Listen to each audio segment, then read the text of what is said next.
할렐루야. 아침 7시에 찾아가는 하나님의 말씀 창세기 강해 계속해서 이어가도록 하겠습니다. 2장 14절 말씀, 셋째 강의 이름은 힛데겔이라. 아수르 동쪽으로 흘렀으며 넷째 강은 유브라데더라. 이제 세 번째 강, 네 번째 강에 대한 말씀으로 이어갑니다. 세 번째 강은 힛데갈이라 그랬는데 이것은 이제 결실한다 그런 뜻입니다. 에덴 동산은 결실의 동산이지 않습니까? 무슨 일을 하더라도 아무런 결실이 없는 사람이 있고 무슨 일을 하더라도 풍성한 결실이 있는 사람이 있는데 특별히 하나님께서는 에덴에 힛데겔이라고 하는 이름의 강을 주셔서 에덴에 있는 사람 또 하나님 품 안에 있는 사람은 다 열매와 결실을 맺기를 원하는 것을 알 수가 있습니다. 어떤 사람이 결실을 할 수 있습니까? 하나님의 능력을 빌려 쓰는 사람이 결실할 수 있다. 이렇게 말씀드릴 수가 있습니다. 사람의 힘에는 한계가 있습니다. 인간의 힘으로 아무리 발버둥 쳐도 인간의 힘에 불과합니다. 그러나 하나님은 전능하신 하나님이시기에 결실하는 사람들은 하나님의 전능하고 무한한 능력을 빌려 쓸 줄 아는 사람이다. 우리 베드로를 보면 갈릴리 바다에서 어부 생활을 많이 해서 경험도 있고 고기 많이 잡는 방법, 나름대로의 노하우가 있는 사람, 바다를 훤히 내다볼 줄 아는 사람일 수도 있습니다. 그러나 그도 인간이기 때문에 한계에 부딪혔습니다.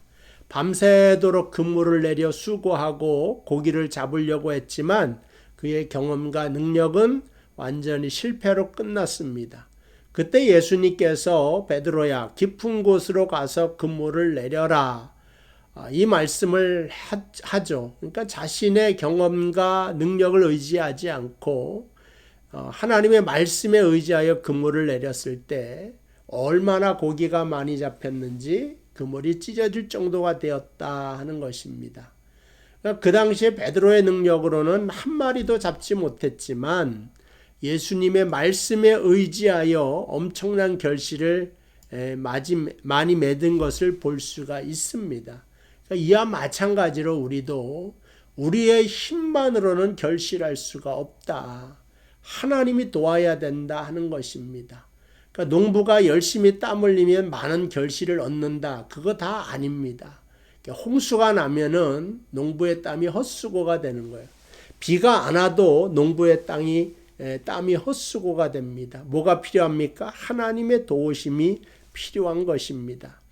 시편 121편 1절에 여호와께서 집을 세우지 아니하시면 세우는 자의 수고가 헛되며 여호와께서 성을 지키지 아니하시면 파수꾼의 경성함이 허사로다라고 했습니다. 주님도 우리에게 똑같은 말씀을 하시죠.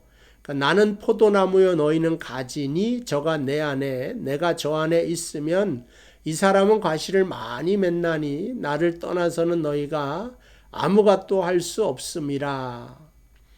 사도 바울이 고백을 합니다. 내게 능력 주시는 자 안에서 내가 모든 것을 할 수 있느니라. 사실 우리 인간의 힘만으로 할 수 있다는 것은 가장 큰 교만이다. 이렇게 말씀드릴 수가 있습니다. 하늘이 비를 주지 않는데 어찌 땅이 결실할 수 있겠습니까? 우리들에게 하나님의 능력이 도움이 반드시 필요한데 이번 새해에도 하나님의 능력으로 많은 결실 23년도가 열매 맺는 해가 되기를 바랍니다. 두 번째는 이제 말씀에 의지하여 결실할 수 있다는 것인데 예수님께서 그 땅의 비유를 통하여 그 씨 뿌린 자의 비유를 통하여 가시떨기에 뿌렸다는 것은 말씀을 들으나 세상의 염려와 재리의 유혹에 말씀이 막혀 결실치 못할 것이다. 그 말씀을 하시죠. 그러니까 이 말씀이 뿌리 내리지 못하였을 때 결실하지 못한다고 하는 말씀입니다. 그러나 말씀이 결실하게 되면 100배, 60배, 30배가 된다고 말씀하고 있죠. 베드로가 고기를 잡을 때도 말씀에 의지하여 땅을 내리지 않습니까? 그러니까 오늘 우리의 머릿속에 생각나는 대로 기도할 때도 마찬가지고 우리의 신앙의 모든 행위도 말씀의 근거로 언약의 힘을 얻어서 살아갈 때에 능력 있게 되는 것입니다. 고난이 닥쳐왔을 때도 말씀에 의지하였을 때 고난을 이길 수가 있는 거예요. 성경을 읽고 암송하고 배우고 익히는 23년도 되시길 바랍니다.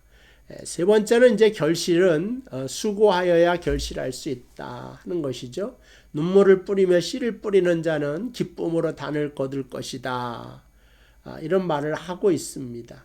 그러니까 여호와를 경외하며 그 도에 행하는 자마다 복이 있도다. 내가 내 손이 수고한 대로 먹을 것이라. 그러니까 하나님께 가까이 온 자에게는 그의 수고가 헛되게 하지 아니하리라. 복되고 형통하게 하는데 하나님께서 내 수고한 대로 많은 열매를 맺게 해주겠다는 것. 그러니까 수고한 대로 결실 맺는 것도 사실은 하나님의 은혜지만 그러나 또 한 가지로 하나님은 우리가 최선을 다하여 살기를 원하시는 것입니다. 그러니까 에덴 동산의 세 번째 흐르는 강은 힛데겔 강입니다. 다니엘서를 보면 다니엘이 계시받았을 때 그 큰 강에서 계시를 받는데 그 강 이름이 힛데겔 강이었습니다. 그러니까 하나님께서 다니엘을 힛데겔의 강으로 초대해서 그에게 예언의 말씀을 전하라고 하는 소명을 주시고 또한 다니엘서를 통하여 이스라엘에게 소망을 주신 것을 보게 됩니다. 오늘 우리 성도분들도 다니엘처럼 힛데겔의 강으로 하나님이 초대하십니다. 힛데겔의 강은 결실하는 강이라고 했죠. 여러분 가정에서의 결실, 직장에서의 결실, 여러분 꿈꾸고 기도했던 모든 것의 열매가 2023년도 그대로 나타나기를 주님의 이름으로 축복을 드립니다. 기도하겠습니다. 하나님 아버지 은혜와 사랑을 항상 감사드립니다. 2023년도 결실하는 한 해 되게 하여 주시옵시고 주의 말씀으로 가득 채워지게 하여 주시고 주의 은총으로 가득 채워지는 2023년도 되도록 역사하여 주옵소서. 말씀 속에서 승리하게 하시고 전능하신 하나님의 함께 계심으로 모든 고난을 뚫고 열매 맺는 놀라운 삶 살게 하여 주옵소서. 축복하여 주심을 감사하오며 예수님의 이름으로 기도하옵나이다. 아멘. 자, 오늘 하루도 주님 안에서 승리하는 여러분 되시기를 바랍니다. 주일날 교회에서 뵙도록 하겠습니다.